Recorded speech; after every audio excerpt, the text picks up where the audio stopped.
It was December 24th on Hollis Ave in the dark. We're talking Christmas in Hollis. Hit it.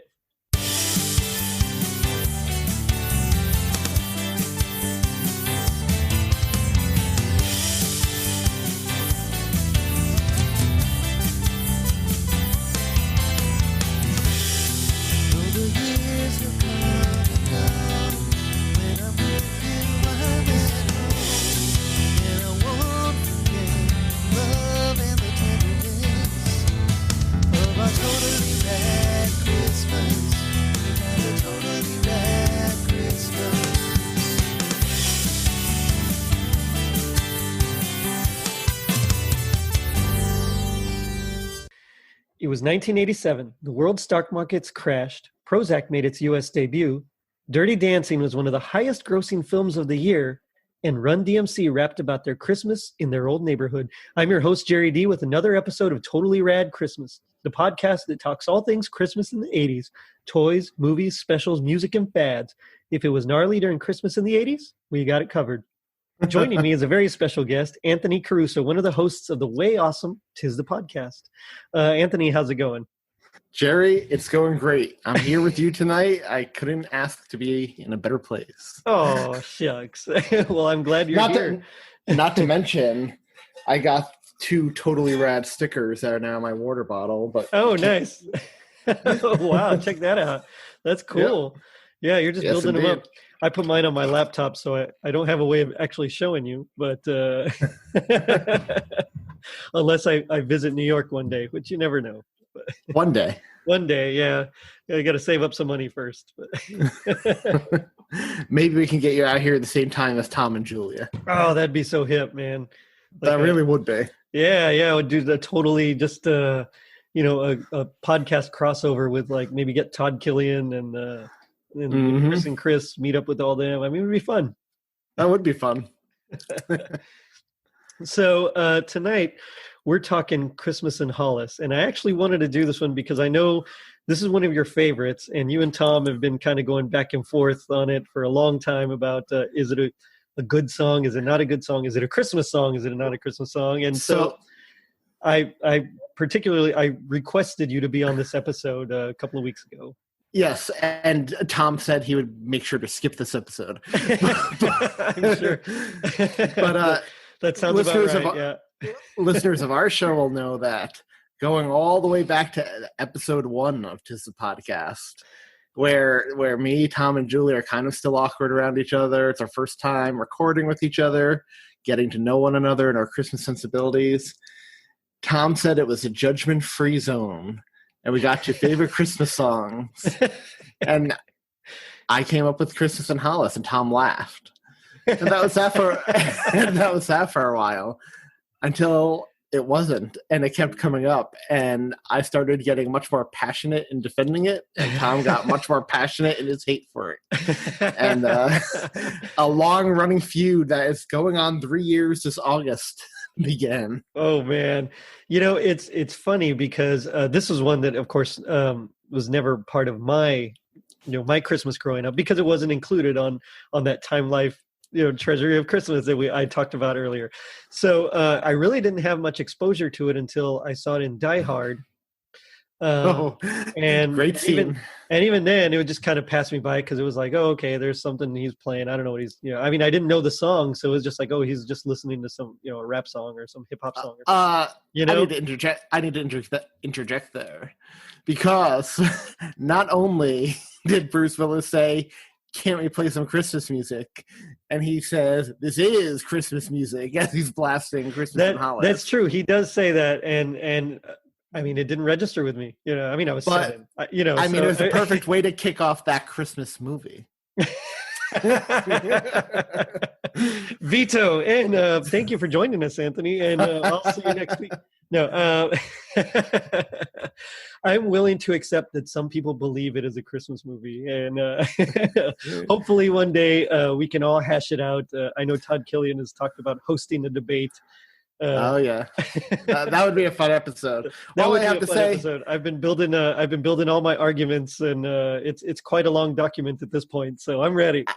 All I have to say to that, Jerry, is Seeing isn't believing. Believing is seeing. And I'll just let that be my mic drop moment on Die Hard for the time being. I gotcha. I like your mug, by the way. Your Santa. Oh, thank you. Yeah, it's like huge. I mean, look at it. Compared to my face, it's one that I bring out mostly for my mom's hot chocolate, but I couldn't help. It's been one of those years where I just kind of now I bring it out every few days. 2020 has been a year, man. It has definitely been yes. You're right about that. Before we actually get into it, I wanted to read some of these comments that we got. So I asked some of the listeners for questions and comments, and of course, your very first one was, how could Tom possibly hate this song? And immediately, Tom lashed out. You're speaking of your feud. He said, "Simple. It sucks."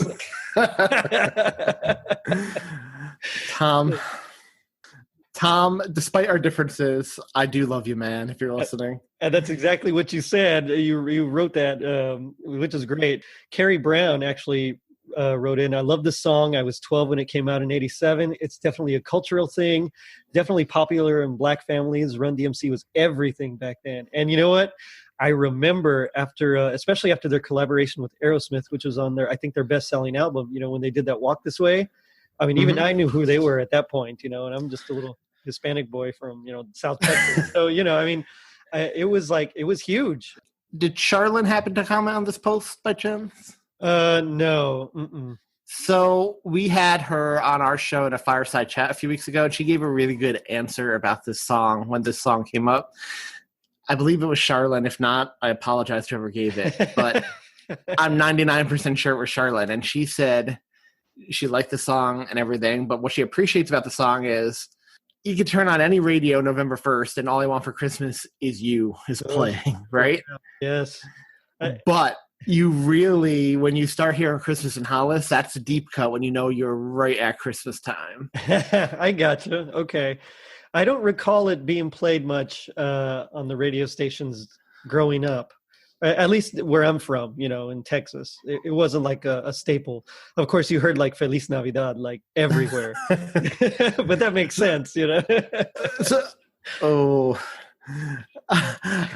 to get a tangent about that song, but I am not a fan of that song. Oh, man. Yeah, it's funny because, I'm from the Rio Grande Valley. We're like 98% Hispanic. So, I mean, you can't, like, even kids that don't know, like, Jingle Bells or Silent Night or anything like that. I mean, they know Feliz Navidad. So it's just one of those that like it's somehow it kind of latched onto our culture, and or it's an earworm for sure. Well, it definitely is that. Yeah, that's true.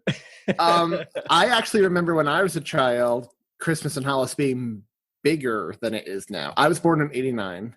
Okay. I remember it being played on the radio more than it is now. And I don't want to get into a Freudian theory about why that is. That maybe it doesn't have that lasting power that other songs have. But I do still hear it a few times a season, especially when you get closer to the holiday itself.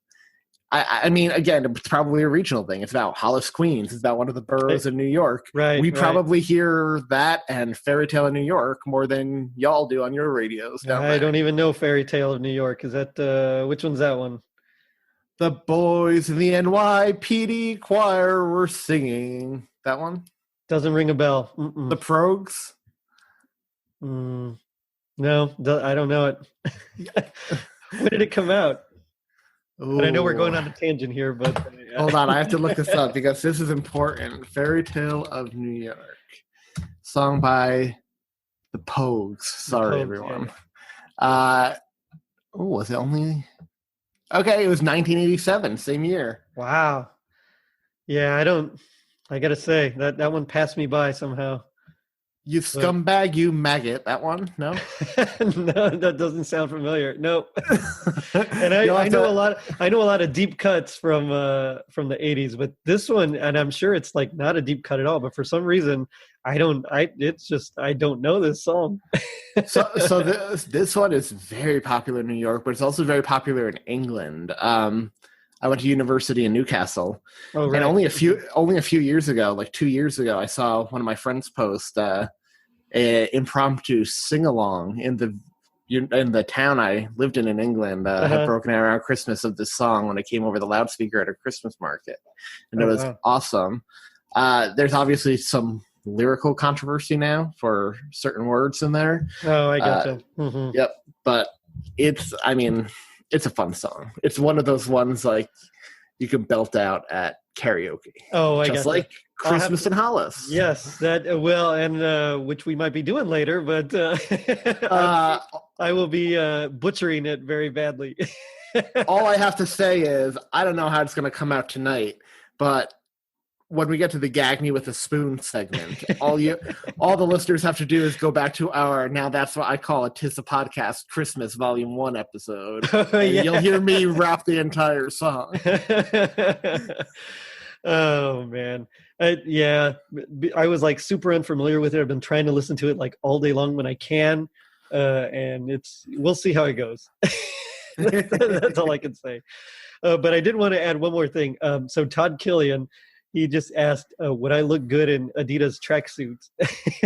Todd, you will look good. You would look good in anything. And so Chris from Christmas Time in the City, he actually photoshopped Todd's face. Did he? I didn't. Yeah.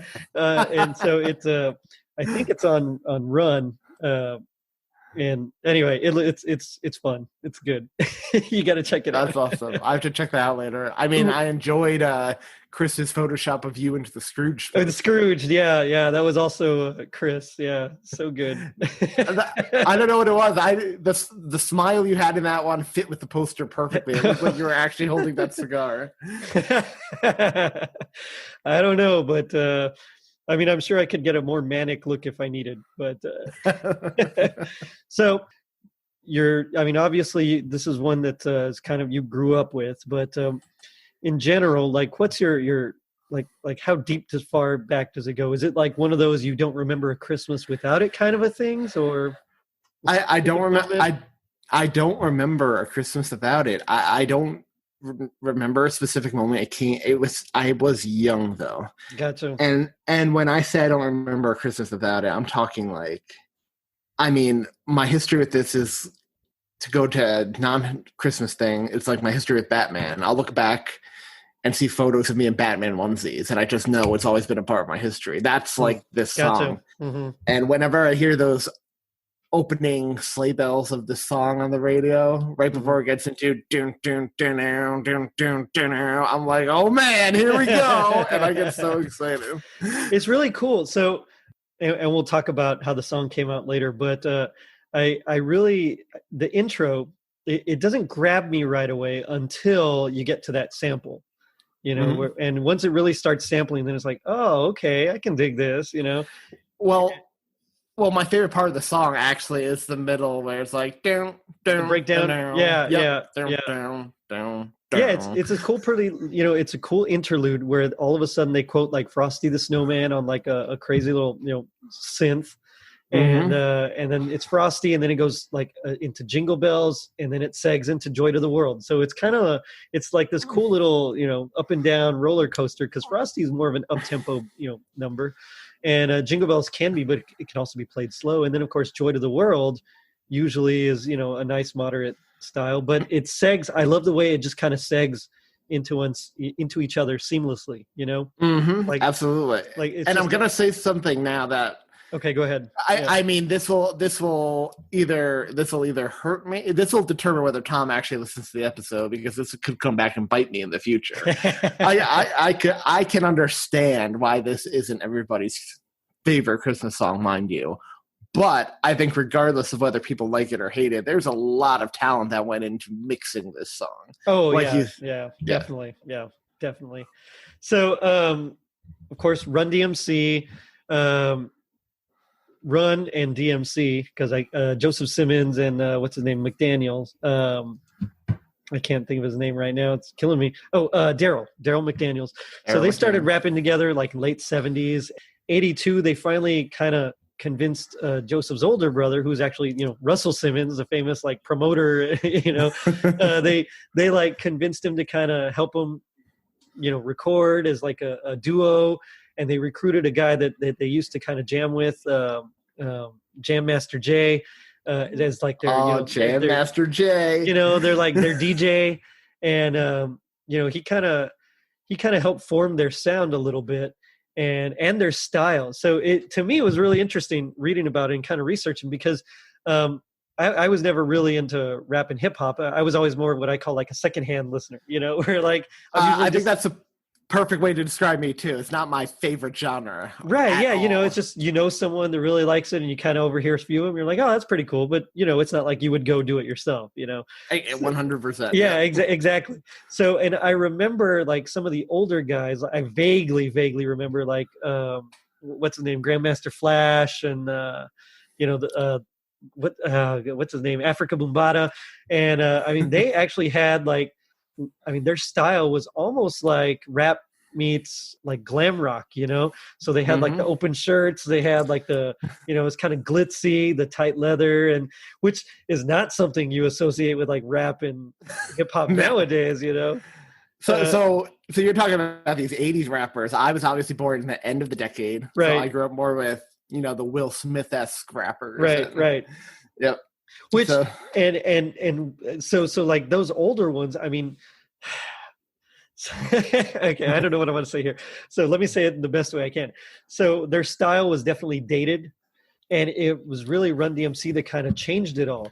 So they kind of actually based their style on Jam Master Jay. He would wear the tracksuits with the sneakers with no laces, because it was kind of like a prison thing, essentially. In prison, you're not allowed to wear laces because, you can hang yourself essentially with it, which, is a very macabre kind of thing to talk about on a Christmas podcast. But well, Run DMC, I think we need to give credit too. They kind of pioneered the new wave of hip hop with LL Cool J and Public Enemy. For example. Yeah, and a lot of it was they're a little more aggressive lyrics, their style, which was more street, and so they kind of took all this, and they kind of, like you said, they pioneered it. They really just changed the way hip hop. They also incorporated the relationship with the DJ or MC more than a lot of groups are at the moment. Yeah, which you'll hear that in Christmas of Hollis, and it works in that song's favor, I believe. Obviously, again, people might disagree with that, but and I know they've credited a lot of their success to Jam Master Jay. Like, that he could just take, in the first 10 seconds of like listening to something, he would know if it would be good for their style or good, in general for like a good rap. And so I think, just his experience as a DJ just kind of really formed the group and formed not only their style, but as far as clothing wise, but also their style as hip hop artists. And so it's just edgier than some of the older stuff. And not that the older stuff wasn't edgy, but just something about it. It's a little more authentic to me, and it has like a realism. And of course you compare them like to some of the artists now, and it's like not anything at all. It's like super tame, But so actually, speaking of comparing them to artists now, I actually wanted to go for it. Yeah, bring up two subsequent Christmas rap songs in the years to come, both related to the Grinch, that I was wondering if you had opinions on. I definitely have opinions on stuff, but go ahead. The first is it's called Grinch 2000. It was released on the soundtrack of Jim Carrey's Grinch movie. I recall, yeah. Rapped by Busta Rhymes and Jim Carrey as the Grinch. As the Grinch, I remember that. So what was your opinion on that one? I remember it was not as good as the original song. It's not my favorite. Let me put it that way. So I don't want to get too far down this tangent because that's not a podcast if you don't go into tangents, man. Okay, it's okay. Go ahead. I'm not gonna rap this, but I do want to just read a few lyrics to your listeners of this song because I actually liked this song a lot. Okay. Now, this has not come up makes, on the podcast on our podcast a lot, so I'm sure Tom will have a new level of disgust when it. But it makes sense because you love the movie. So I mean, naturally, or you would think that you would love the song as well. Okay. So I just want to read a few of the lyrics to your listeners here. So, I mean, it may come out. They're rhymey. They're rap. So no, of course, yeah. So it starts with Busta Rhymes going, "Hallelujah, kids, hear this. Come on, well, at least I'm trying to pray this for y'all. Oh well, I got a story to tell for a dude I met once, miserable as hell. How grouchy he was, and how slouchy he was, and when he talked, you smell his breath, and how lousy it was. And if you daydream to give you a pinch, so let me tell you about Mr. Grinch." First of all, when that opens up and he's singing that, I'm like, whoa, that's awesome. But then he goes on, and then the Grinch himself, Jim Carrey's Grinch, and I'll give all the props to Jim Carrey. Like, who knew he could rap, let alone in the voice of the Grinch? He goes, that's true. It definitely takes some talent for that. Yeah. He goes, "Yo, B, I am the mean one. They call me the Grinch. I tried to live with the guilt, but it was making me wins. I see happy kids witless. Merry Christmas," they shouted. "I stole the gifts, and there was nothing anyone could do about it." And I'm like, whoa. And then you get this, like, chorus of these, like, little, it sounds like little girls singing, "You're a mean one, Mr. Grinch," like the traditional right arrangement. And I'm like, I just love the way that song is arranged. I get it. The classic Thurl Ravenscroft version, nothing is ever going to beat that. But I thought for a reimagining, it was awesome. And it's funny because I don't feel it fit well with the Grinch 2000 movie. No, and I think that was part of my problem with it. It was so odd. Like, it just didn't. Yeah, you're right. It wasn't like cohesive with the film. It kind of reminded me of how, and I'm not saying it kind of reminded me of how in the 90s every Will Smith blockbuster ended with a Will Smith rap song. But they fit with those movies. But that's kind of what it reminded me of. Like, they just wanted an original song for the end credits that fit with the movie. Yeah, totally. So that's I wanted to bring that. What's the second one? Tyler the Creator's version of the Grinch. I had a feeling you were going to say that. That one I find more palatable, but it's not my favorite, and it's just because it's not the original. It's not that it's bad. I don't hold it against her, but my daughter actually prefers that version. Really? Well, how old's your daughter? Well, she just turned 8. So when she saw it, I guess she was like enough, 7. Yeah, impressionable enough, right? Yeah. So I totally get that. It's kind of like the kids who grew up on the prequels of Star Wars. That's their trilogy. And the kids who grew up on the sequels, it's their trilogy. Yeah. But I really like this one as well. It stuck more to the classic lyrics, just arranged as a rap, than the Busta Rhymes version did. Yeah. But again, I really like the arrangement. And I'll say this, personally, so the Grinch, the original Grinch song, is one of my favorite Christmas songs. Yeah. It's just so good, especially in Thurl Ravenscroft's voice. So I am much more willing to give grace to people who try to not emulate it and they do their own thing, which Busta Rhymes and Tyler, the Creator, did. Like, I don't like a lot of covers of that original song with the arrangement. Mm-hmm. So, see, and to me, that's a song I wouldn't even try to cover. It's one of those. It's at this point, it's so classic that it's like when you remake, like maybe remaking Gone with the Wind. I definitely wouldn't try that. You know what I mean? Right. Yeah. Correct. It's like no, I can't. I mean, I wouldn't even try Casablanca. No, I can't. It was kind of like It's a Wonderful Life. You're never going to remake that. Well, a lot of people try in their TV specials. Well, it's also like, the Christmas movie, It's a Wonderful Life. I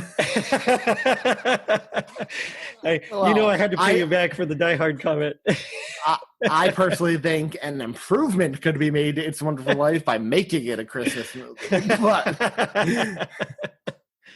but I'm like not sure how we. Oh no! Go ahead. I just wanted to say I'm not sure how I got on these tangents. I think it's Christmas rap songs in general. Christmas raps, yeah. Yeah, But, these are two other ones that I love in addition to Christmas and Holiday. but like you contrast the lyrics that you did of the Grinch 2000 with something like, I approached very slowly with my heart full of fear, looked at his dog, oh my God, an ill reindeer. I mean, but then I was illin because a man had a beard. I mean, it's not like the same.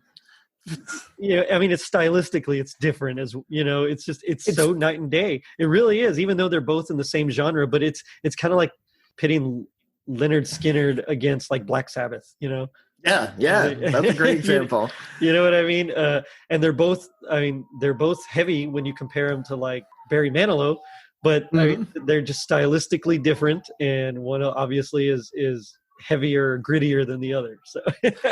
So I'm glad you read some of the Christmas and Holiday lyrics. Can we break down these lyrics for you?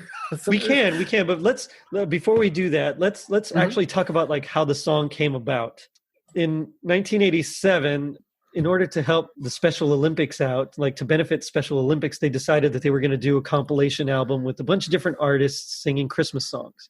Because I mean, you saw how well it did, or they saw how well it did in that album with Band-Aid and Wham, and how they were able to donate those proceeds to a cause. And so they decided to kind of do the same thing. And what I love is that Bill Adler, who is a big time promoter and journalist of like hip hop, especially Def Jam Records, things like that, especially from like 84, 88 kind of years. So he, even though he was Jewish, he had like a massive collection of like Christmas records because his wife, was Christian. And so she celebrated Christmas. And it's going to be April Riley one day. You right? That's totally going to be April. Yeah. So, he thought, well, hey, let's do one. Let's do it like a Christmas rap. So, and it's funny because it's actually not even the first Christmas rap. I mean, you go back to like 1978 and, what? Could I interject here real quick? Yeah, go for it. Before you get too far from this whole compilation album thing, I just want to say A Very Special Christmas, which is what the album was called. Which is called, yeah. They were like that's what I call Christmas before that existed, because there were like yeah, there were 7 of them maybe, and I'm still old school. I download a lot of my music the old-fashioned way. I don't like Spotify or anything like that. So I'll either buy individual songs on iTunes, or I'll go less savory methods and get them. But I have multiple songs grabbed from the very special Christmas albums, and so hearing you talk about this compilation album, those bring back memories, because I have, if you go through my iPhone over here, at least the first 3. Well, and yeah, you're right. I mean, so it is basically like a greatest hits of Christmas songs, but then the artists themselves. I mean, you have Sting, Madonna, John Mellencamp singing "I Saw Mommy Kissing Santa Claus." Bon Jovi, which is my favorite version of that song. The Eurythmics, Bon Jovi. I mean, just like all these. Oh man. Stevie Nicks, the Eurythmics, were they the ones who sung "Do You Hear What I Hear" with Whitney Houston? No, so the Eurythmics, I think, do the "Walking in a Winter Wonderland."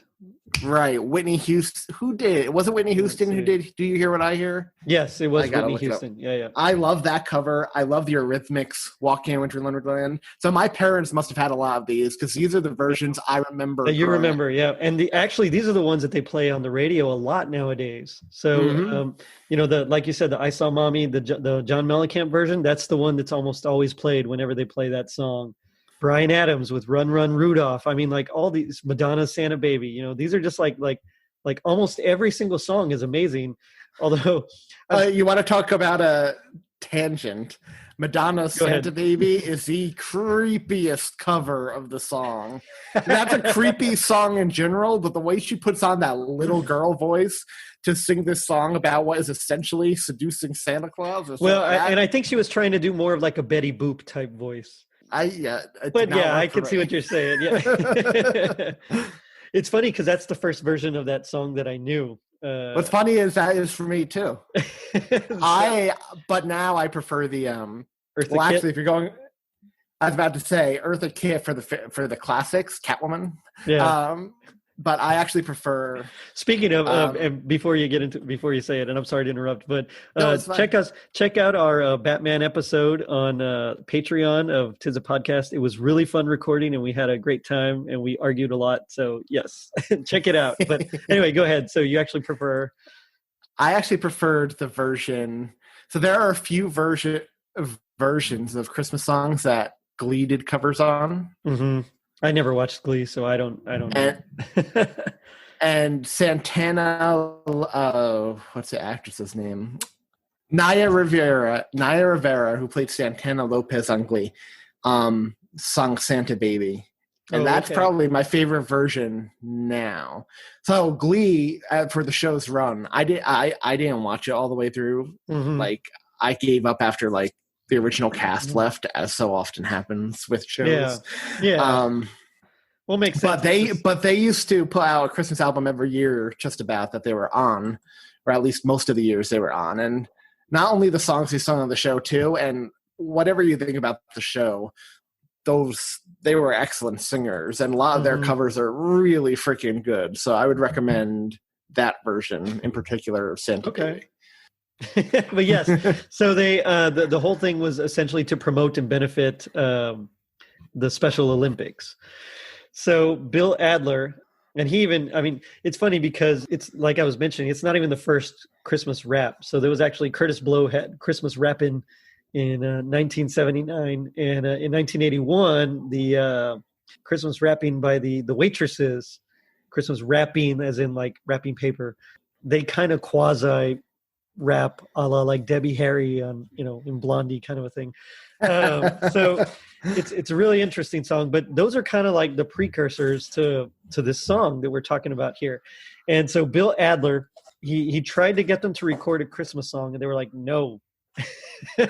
So he eventually came up with the idea of, why don't they do a song about where they grew up in Hollis, Queens, Christmas in Hollis. So oh man, okay. So I'm sorry, we'll get into Hollis in a second. See, I don't know, I've never been, but it's funny because there's a great special called Jingle Bell Rocks that you can find on like Prime Video, and they kind of talk about this. And so he's there, and he finally called him up again, with this new idea. And so he's explaining to Ron, and Ron, he was, dude was, messed up at the time and eating breakfast. I think he even says he was eating eggs, and he ended up getting eggs on his paper. But so he's eating his breakfast. He's like, okay, what do you, whatever, what do you want me to do? Trying to understand him. He's like, I need you to write a Christmas song called Christmas in Hollis. He hangs up, and he said it only took him like 10 minutes. He wasn't even sure how long. He was like, maybe even 7 minutes. I don't know, but called him back, and he like wrote it down. He had it done. And in the end, he even had like eggs on his paper with his lyrics. I find that hilarious. It's funny you say he wrote it in 7 to 10 minutes, because we'll break down the lyrics in a minute, because I really want to break down the lyrics, because it tells this, I would say, out there story of a Christmas Eve in Hollis, Queens. Definitely, yes. It's very interesting. So why don't we go ahead and do the lyrics? Oh, go ahead. I'm sorry. Go ahead. Just for context, Hollis nowadays is not as rough as it was back when the songs are in. It's a more of a suburban middle class neighborhood right now. Oh wow! And, that's. They still have a slightly higher than average crime rate for the city, but it's not what you would picture when listening to the song. Is that like when they said Daredevil in Hell's Kitchen, and now it's not really? yeah, that was not really that. Now Hell's Kitchen's a beautiful area. Yeah. That's funny. Oh, Daredevil. I hope Disney Plus picks it up, or Hulu or something. But anyway, they won't. And I kind of hope they won't, because I want to see him in the movies. I want to see Spider-Man, Daredevil, Punisher team up, or that would be amazing. But Daredevil, Black Widow, another classic lineup. But okay, so we'll get into the lyrics before we get into the music. I think now's a good time, since we're talking about him writing the lyrics, because they actually wrote the lyrics before they had the music to go with it. The sample that they were going to choose. So, okay. And this is one thing I appreciate about rap, by the way. So for those who don't know, I majored in English lit. I'm a big reader. I'm a big writer. One area of English, though, that I just could never write or really, I appreciate it, and it's poetry. Oh, and a lot of times yeah. that's what rap is. Yeah, it is. Yeah, and so like I look at these lyrics and I'm like, I could never even attempt to write something like this. Oh boy. Okay, so it's basically telling the story. He runs into, or he kind of sees Santa. Santa drops his wallet. Even though he wants it because it's full of like $1 million or something, he's good and he mails it back. And then they just kind of get into. He mails it back because you never steal from Santa because that ain't right. Well, see, this is I mean, there's a lot of great lines in here. Some of them are really corny and some of them are actually really good. But okay, so it starts out, it's Christmas Eve. It was December 24th on Hollis Ave in the dark when I see a man chilling with his dog in the park. So right away, chilling with, I mean, that's just like that totally dates the song. Like, it's 80s, It does. It's 80s, early 90s. Yeah, exactly. I approached very slowly with my heart full of fear, looked at his dog, oh my God, an ill reindeer. I mean, there's got to be a better way to say that, right? So can I go to the next verse? Yes, go ahead. Says, but then I was illin because the man had a beard illin and a bag full of goodies. 12 o'clock had neared. So I turned my head a second and the man had gone. But here's the part that baffles me. But he left his driver's wallet smack dead on the lawn. So Santa has a driver's license he needs for his magical sleigh, apparently. I guess so, yeah. This song was telling us. I wonder what state or country or whatever it's from. Is it does it the North Pole? Does the North Pole have their own well, you know what? If nothing else, the Santa Claus did teach us that there was a polar bear directing traffic, so I guess there's definitely there must be some sort of license, I suppose. there must be some sort of license. And I was about to say, how does he have $1 million in it? Cold hundreds of G's. Well, apparently there's an economy up there and elves are going to work. And I wonder who pays Santa. That opens up a whole lot of questions. But well, I assume if he really is magic, which we know he is, then maybe he can just create money. I don't know, but would that devalue? Santa's a counterfeiter now? Well, but we don't know what. We don't know what the currency is. It could have his picture on it. We don't know that it's dollars. Although in this case it does say $1 million, but I don't know what the exchange rate is. It said, I picked the wallet up and then I took a pause, took out the license and it cold said, Santa Claus. Santa Claus. $1 million in it, cold hundreds of G's, enough to buy a boat and matching car with ease. A boat and matching car. So the car's going to match the boat. But then we get a Linus moment in this song because he goes on to say, but I never steal from Santa because that ain't right. Yep. So I'm going home to mail it back to him that night. But when I got home, I bugged because under the tree was a letter from Santa, and all the dough was for me. Man, and we never. I don't know. I mean, I wish Santa would test me like this because I could sure use $1 million, man. Santa, I will give it back to you. I promise. I will mail it back. And then it's almost like a whole nother section here. They they shift perspective. We kind of shift the story also. And then it's like, okay, well now this is what we're doing, and it's like it's Christmas time in Hollis, Queens. Mom's cooking chicken and collard greens, rice and stuffing, macaroni and cheese, and Santa put gifts under Christmas trees, which is, I mean, it's very specific because if it was like a Hispanic Christmas, it wouldn't be collard greens and mac and cheese. I mean, we'd have rice and frijoles and things like that. I think it's very much a cultural thing. This would not be this wouldn't be an Italian Christmas either. Yeah. But that again, that's something I like, that there is this song for this segment of culture. Yes. And I wish there were, like, there's not a lot. You mentioned Feliz Navidad. It was very popular with your culture down where you live. So this is popular for a segment of the culture in the Northeast. I wish there was more of that. You know what I mean? Yeah, yeah. I mean, you have to, I mean, there's like a lot of stuff, but at that point you really have to like go into different languages. So like if you want a good Italian Christmas song, I mean, you have to go to, what is it? Jing-a-la-jing, hee-haw, it's Dominic the donkey. Well, if you want a real Italian Christmas song like Il Bambino or something. But I mean, a lot of that, you're right. It's like if you go into the different cultural aspects, like the Polish Christmas songs and all that, I mean, you almost have to go into like a separate language to get that kind of thing. So I do, you're right. I wish there was more, I wish there was more cultural, regional specific songs that were popular. Yeah. Yeah. And like even within our own borders, right? I wouldn't even say we need to go internationally. I'm sure people in California is a whole different Christmas experience than New York. You don't get snow. Like all these things we sing about in Christmas songs don't apply to them. Yeah. So I mean, even in Texas, I think I've seen snow maybe three times, but one was flurries and it like melted immediately. And then, you know what else I would like to see too? This is going for a real deep cut, but I mean, there are so many interfaith families now too. I mean, this podcast has a few Jewish listeners, but you had her as a guest. We just had her as a guest, April.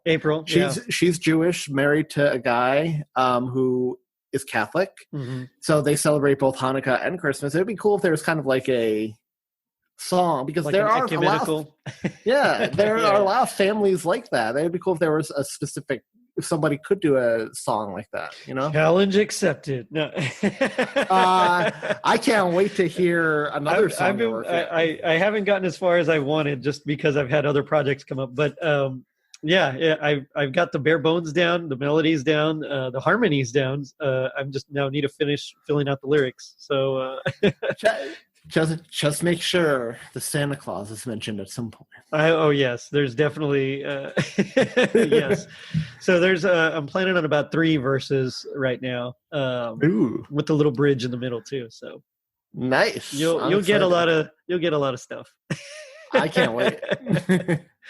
And for those who want to know what we're talking about, stay tuned for August. But I'll probably I think I'm leaving out Die Hard though. Sorry. You may say Christmas movies, so. So going back to the lyrics, they go on to sing, decorate the house with lights at night, snow's on the ground, snow white so bright. In the fireplace is the Yule log, beneath the mistletoe as we drink eggnog. See, I love this section. This is like I think my favorite section of the whole song, because it's very, since I didn't grow up with this song, it brings about all those images that you associate with Christmas that even I've felt, although the snow one, not so much, but it's just in general, like, the Yule log, the eggnog, the lights. I mean, it's just, that's very Christmassy. From this verse I just read, to because it's about to get to the, they end up saying the rhymes you hear are the rhymes of Daryl's, but each and every year we bust Christmas carols. And then it goes into the bit, my favorite part of the song, which you talked about earlier. Yep. The bridge or whatever you want to. I mean, I'm not a music guy. What would you call that? Is it? You'd probably call it an interlude. I mean, it could be a bridge, although usually bridges involve some sort of. It is a distinct musical section, but usually there's also lyrics with it. So yeah, an interlude would be fine. Is what I'd call it. But I love the interlude and how they arrange Frosty, Joy to the World, and Jingle Bells, or Jingle Bells and Joy to the World. I love the way. Yeah, and like I was saying, it's so seamless when they go from one to the other. And a lot of that, I think, is because they're playing it on the same kind of synthesizer. They're all in the same key. Usually, Joy to the World is in the key of D. Frosty, you usually hear it in the key of F. But I think it's all in the key of awesome. But she'll be here all week. I'll be here for eternity. You just have to go to the archives 10 years from now. That's true, God willing. But yeah, so I mean, just by transposing them and setting them all in the same key, you can really just seg it all because they're all in major. They're all in a major mode, so you can just seg between songs, and they do it in such a way that it really does flow. And I like the flow. Yep, I do too. Which, by the way, we didn't mention. You kind of, as it starts off, they do that Jingle Bells opening, but it's also the sleigh bells you hear. That's like one of the first things you hear, the sleigh bells, which again hammers it home that it's a Christmas song. It's definitely a Christmas song. I can accept, Tom, if you're listening, your dislike of this song. What I will not accept is your statement that this is not a Christmas song. Yeah, you could always say it's not a good Christmas song, but Jerry, don't give him lines over text.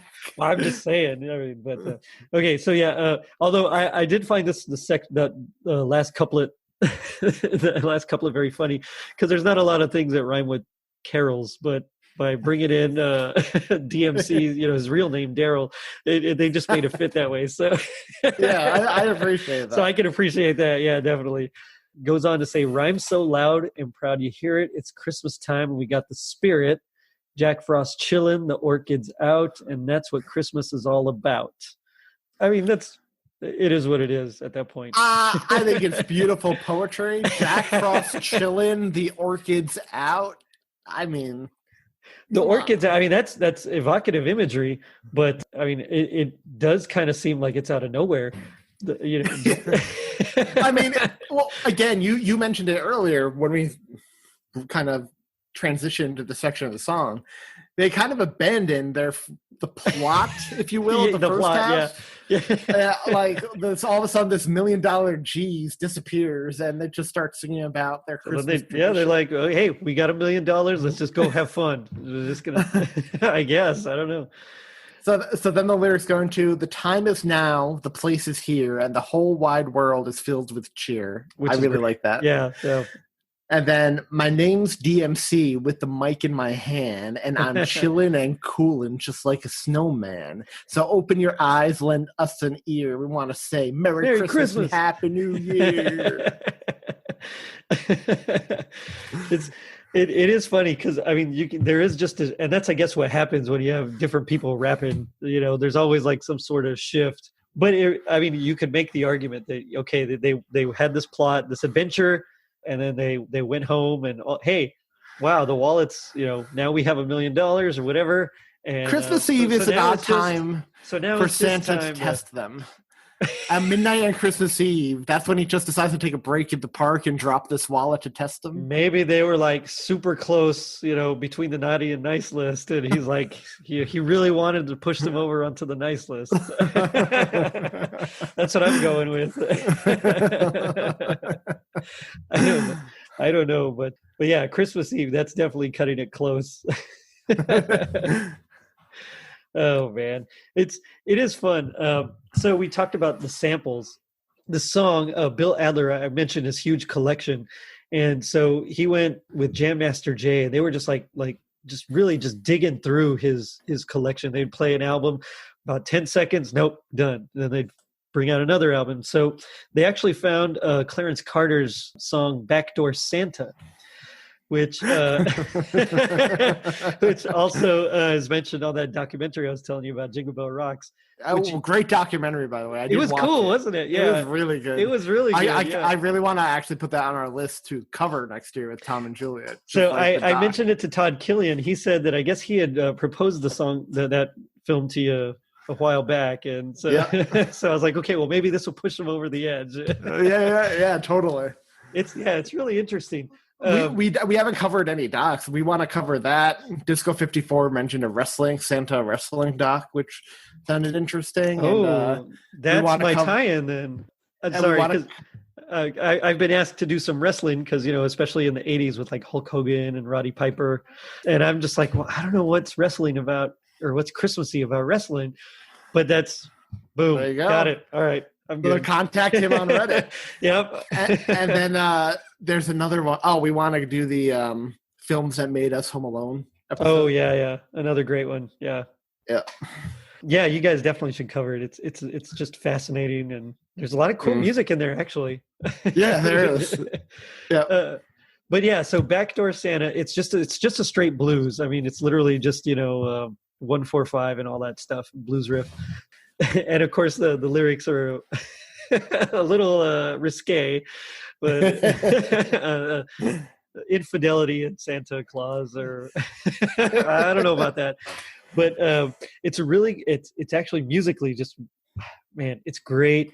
It has a lot of souls just driving, and when they heard it, Jam Master Jay, he like stopped it, and then he made him play it again, and he's like, that's it. And he found it, and from there they like detuned it a little bit, so they lowered the pitch a little bit, and then they went on to just go ahead and rap over it. So I mean, it's really cool. That's a really cool thing, to take already an existing Christmas song, and then and it kind of goes back to that Grinch 2000 and Tyler the Creator thing you were talking about, where they take that existing song and then rework it.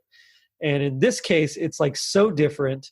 And I think because Backdoor Santa was not like a classic, I think it's much more successful than the other Grinch songs we talked about. Sorry. I do want to just go back to something you said in passing about the lyrics of Backdoor Santa being a little risque, about Santa and infidelity. And I would once again point you to I Saw Mommy Kissing Santa Claus. Now, as an adult, you understand the reference. Right. As a kid, though, you're basically thinking about your mom's infidelity with Santa Claus. So Santa infidelity is a so I guess it's not a new thing. Christmas. Yep. Jokes on us. Jokes on us. Jokes on us. The kids thought it would be funny if Dad saw Santa making out with Mom. It's funny because the Backdoor Santa was actually covered by Bon Jovi for this compilation. Mm-hmm. So not only is it, I mean, it's almost on there twice, kind of, as the sample for the song, and then Bon Jovi's cover, which is not my favorite. I prefer Carter's version. It's just, I mean, it's got more soul. For me personally, you can't go wrong with Bon Jovi. But again, that may be my northeastern roots. Well, I mean, I love Bon Jovi. I mean, he's like one of my favorite. But Bon Jovi tangent, my dad used to rent Office Space from him. Oh, nice. That's pretty cool. It is. and then he rented Office Space from Lady Gaga's parents for a while. Oh, wow. Mm-hmm. I'm going to be doing a Bon Jovi episode where we're going to be covering a couple of Christmas songs that he did, including, of course, Backdoor Santa. But that's going to be in a few weeks from now. So I'm excited. I'm excited for that one. But yeah, I just thought it was really interesting that they have, essentially Backdoor Santa twice on this compilation. Yep. I mean, it's now. Go ahead. I'm sorry. Go ahead. No. Go on. I'm sorry. No, I was just going to say it's a testament to the song, and I would say it's staying power, even though a lot of people don't really know it. Well, that's actually the perfect segue. But I think because of how much it's been put into like movies and TV shows, it's immortalized itself as a pop culture staple in movies and television shows. Yeah. Specifically, okay, so I actually have a list here. Okay, go for it. So the song was used in the movies Lesson Zero, Die Hard, The Night Before, The Grinch 2018, and Holiday Rush. Run DMC performed the song live on All That, the Christmas episode on Nickelodeon. I remember All That. I remember because when it came out, it was that debuted in '94, so I was already like 14, and I remember I was not as into it as my younger brothers were. To me, it was like, it just wants to be Saturday Night Live. And it's not. I think you just missed the age for it. I did. Because for me, I was big on it. It's like Saturday Night Live for younger. Yeah, exactly. Yeah. But at that point, I was watching like Saturday Night Live. So it didn't quite hit it that much for me. Although it's funny that Kenan Thompson is now, on Saturday Night Live. On Saturday Night Live. So this song, though, was then used in the Christmas episodes of the following TV shows: The Office, Everybody Hates Chris, Chuck, Brooklyn Nine-Nine, Orange is the New Black, Hindsight, The Simpsons, How to Be Single, and it was done on Lip Sync Battle. So this song has gone on to be, again, immortalized in lots of film and television, but it usually is under the connotation of when the Christmas party gets slightly out of control and people are overindulging on drinks and stuff. Like, I could see that. Yep. Like, I'll go back to the Office, just because there are lots of Office fans out there, and it comes up all the time on the show. It's used in the very first Christmas episode after Michael's already ruined the party by turning Secret Santa into Yankee Slop or Nasty Christmas. And then because everyone's so mad, he goes out and gets 16 bottles of vodka to get 23 people drunk. And and it's just this montage of them all drinking. And him going out of his office, lampshade on the head, it's happening. Oh, yeah. I remember that. Oh, man. So to Tom and Julia's point, because they brought this up, well, Julia more so than Tom. Julia's not a fan of this song either, but she will admit it does fit Christmas scenes that it's been in the shows and TV movies. That's true, yeah. I mean, it's not my favorite, but I can appreciate it more now that I've studied it a little bit. But and it goes back to what we said at the beginning too. Like, you don't have to like it to appreciate it. It took a lot of talent to put this song together. It really did, and I love. So DMC he was talking to the AV Club, and he was like, every other Christmas song is like a fantasy, but my story is what really happened in real life about real people and what it was like as a kid growing up. And he went on, including Santa with a wallet. That part's a little fantasy, but I don't think he wrote. I think Run wrote that part. But anyway, he says he goes on to say, not only does that record touch Black people in the hood, it touches Jewish people, German people, touches people all over the world. They can relate to what those rhymes about Christmas time symbolize. And it really does. It does resonate with people of all like ethnicities and religions, and so. And that's the thing with me. Like, I think it's a fun song. It's different than the usual stuff you hear on the radio around Christmas, but it's a section you pointed out in the song that you really like. It is they go into this universal truth that everyone can appreciate about Christmas, whether they've experienced it personally or only through other Christmas songs or movies or something. They do touch in that universal truth that makes everyone warm and fuzzy around the holiday season. Yeah. So again, I don't know if it'll ever be officially part of my Christmas music canon, but if I hear it, I won't change the channel now or change the station. So that's progress. So that's at least pretty good for me. I'll take it. One thing I do want to touch on is something that Bill Adler says when he was, and this doesn't really have any bearing, but I always thought it was kind of funny, where he said that a lot of the greatest Christmas songs are written by Jewish people. And so I was thinking about it, and he's right. You got like Johnny Marks, you got Irving Berlin, and a lot of these more contemporary songs, because a lot of the classic carols, of course, are all, like Christians, but yeah, the Christmas songs, a lot of them are written. And so I just thought that was kind of funny. So I have to ask, Anthony, what would you say is your happiest moment of this song? If you had to specify a particular moment, and if not, you can just kind of go in general terms, but. My happiest moment of this song? Yeah. So like what makes me the happiest in the song? Yeah. Again, it would have to be from It's Christmas Time in Hollis, Queens, that lyric, to But Each and Every Year We Bust Christmas Carols, to that interlude, just that whole section. It just, again, it goes from how they celebrate Christmas in particular to this wider truth about Christmas that we can all relate to, and then to this synthesized interlude of 3 very well-known songs that we've all heard and that still manage to sound like themselves, fit within the context of this rap. I just think it's very, very well done, and it makes me happy all the time.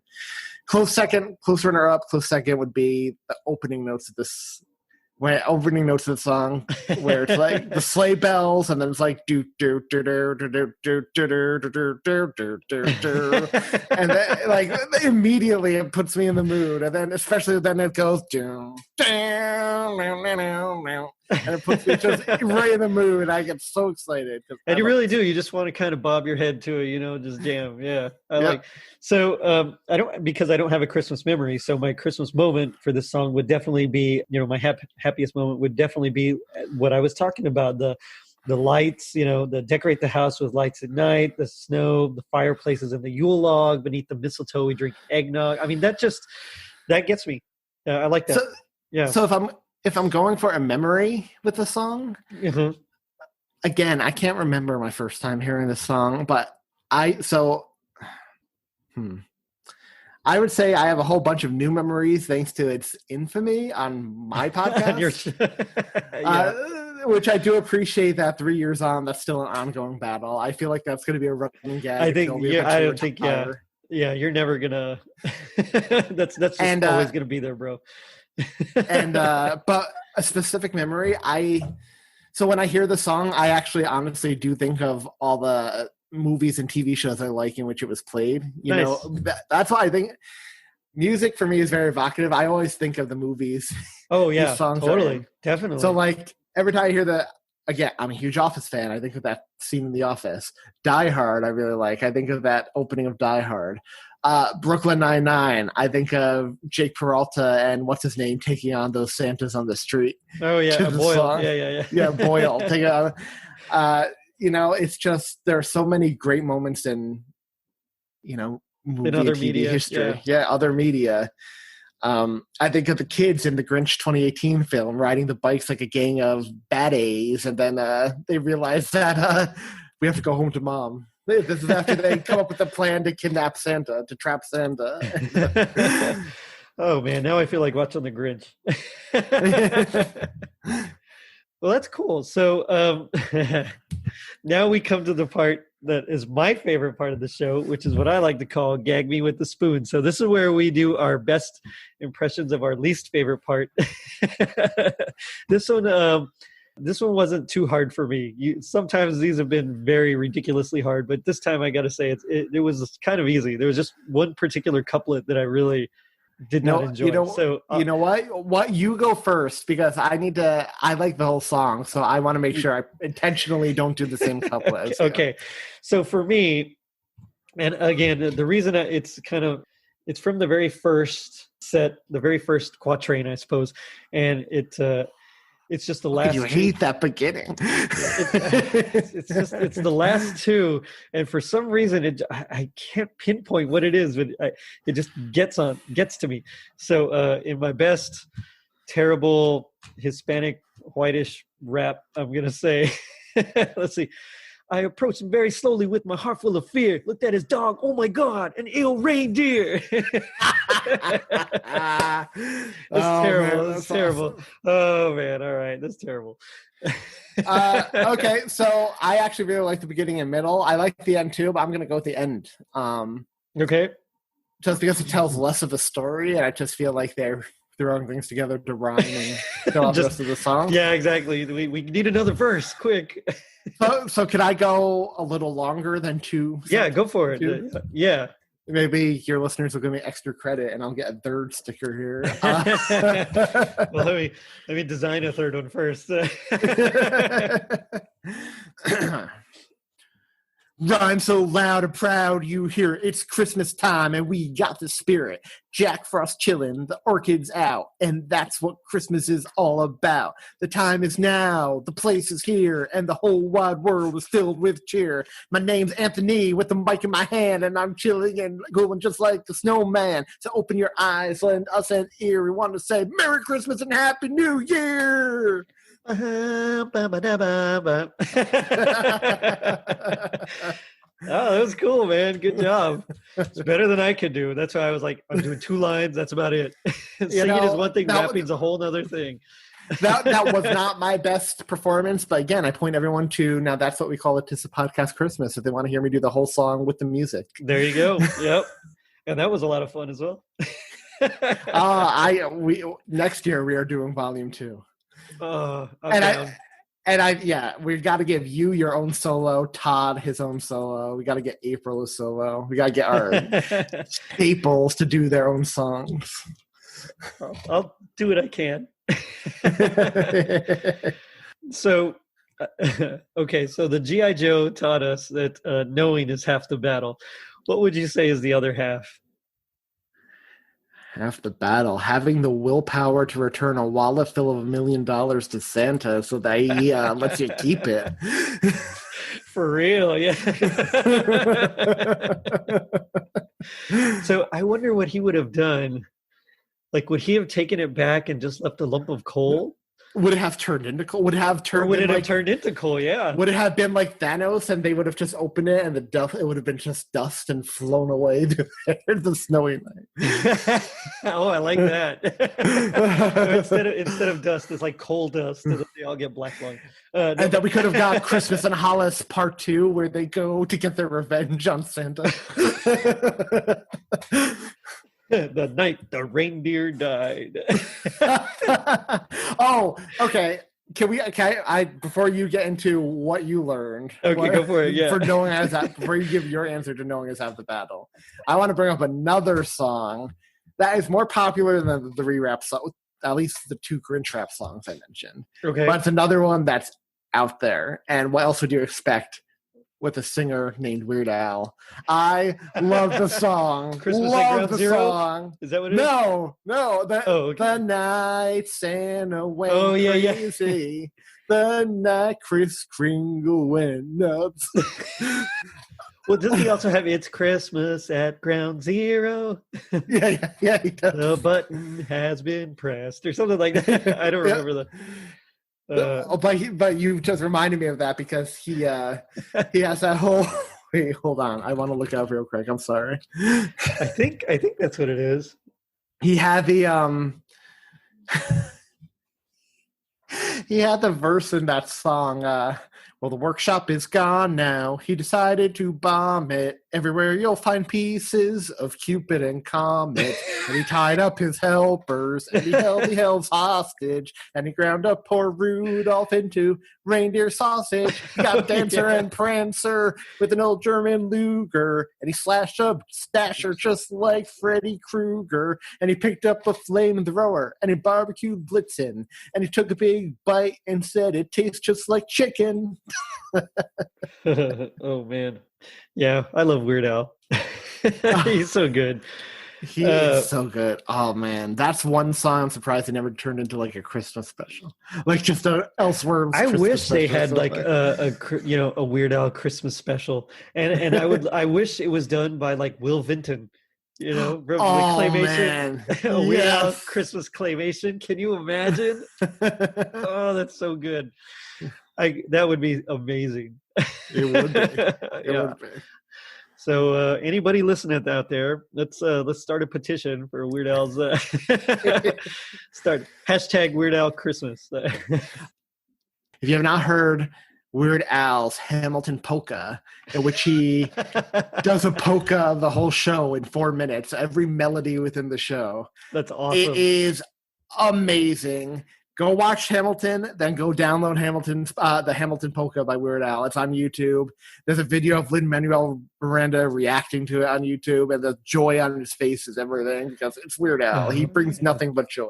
His polka medleys are like the greatest. I mean, he just like Polka Your Eyes Out. That's like one of my all-time favorite songs.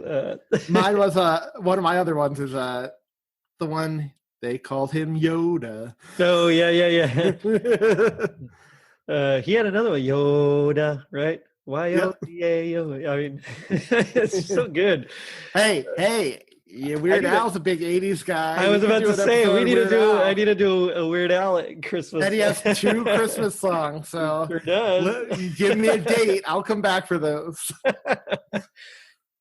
Done. Done and done. Oh, man. So for me, G.I. Joe, if knowing is half the battle, the other half is make sure you write your Christmas rap while high eating breakfast. If you want it to be a hit. And if you want to spend only like 7 minutes total on it. Exactly. Oh man, Anthony, it's been so much fun talking with you. I had a blast. Thank you for letting me come on and express my love for this song. Because I'm not going to say awful, even in a joking way. My wonderful co-hosts won't give me the extended amount of time to praise the song on our podcast. So I appreciate being given an hour and 10 minutes to do it with you. I figured having an open forum would work for your benefit there. I assume at some point Tom may contact you and be like, I want my hour rebuttal. I'll give it to him. Let's do it. Christmas in Hollis Part 2. So we are going to hop on over to our Chatting with the Little segment.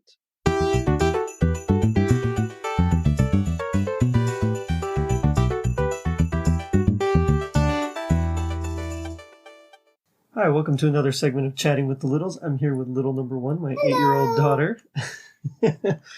So, what's your favorite Christmas song?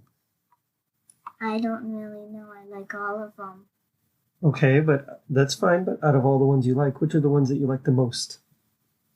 Jingle bell, jingle bell rock. Jingle bell time and jingle bell something. I see. Jingle bell something. What else?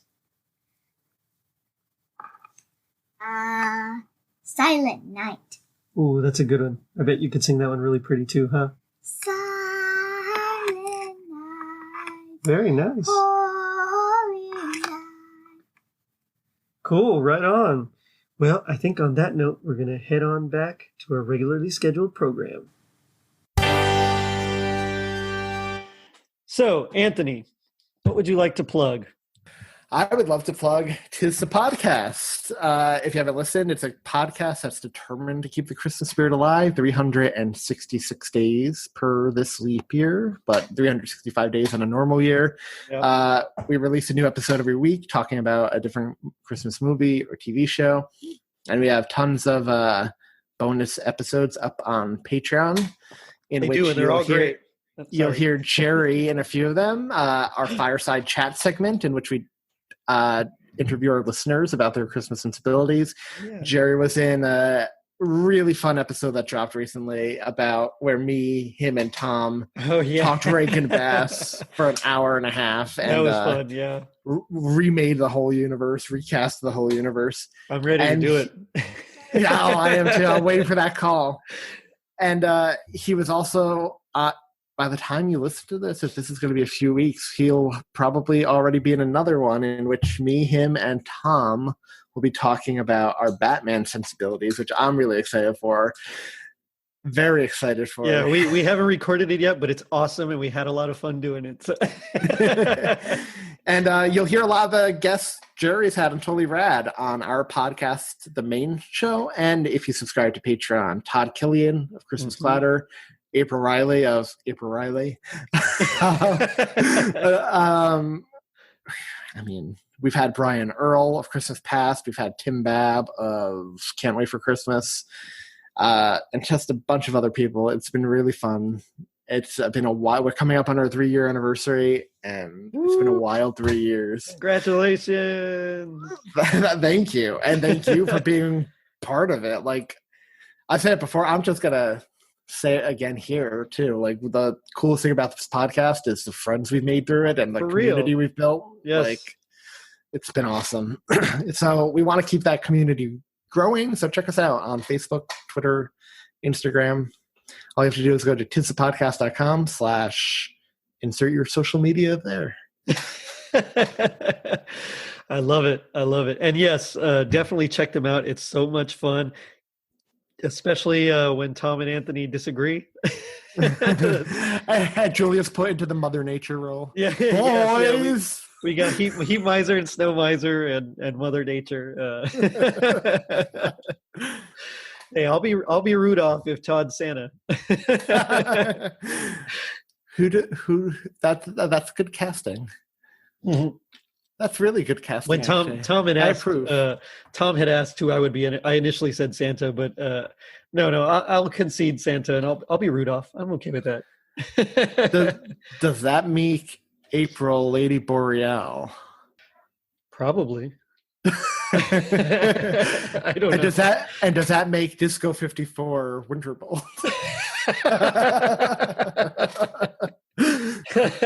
He could be Frosty. That'd be all right. that might be the more palatable one. Although I think President Hot Dog would make a good Frosty. Yeah, I think you're right. Yeah. Which only leaves Winter Bolt and Lady Boreal for the main cast. So there you go. That's who they are. Sorry, April and Disco 54. Oh man, yeah, it's been it was a lot of fun. So again, thank you for coming on, and I'm gonna end it by saying the time is now, the place is here, the whole wide world is filled with cheer. So find us as always on our social media pages, Facebook, Twitter, and Instagram. And if you're just chilling at home in Hollis, leave us a review on iTunes. Not only does it help us reach more people, but you also get a free sticker. Don't forget to vote. Later, dudes. What did you want to say? It's challenge time, people. Challenge time? Yep, and today's challenge is to make your own Christmas song. Ooh, I bet you've done that. I made a holy song, but not a Christmas song. Oh, okay. Well, you did write a couple of verses to the song that I made up for the show, didn't you? Yes, so eventually I will record those and make a long version. I liked them. I thought they were really good. But you heard it here first, folks. Your challenge this week is to make your own Christmas song, people. Write your own Christmas song. Later, dudes.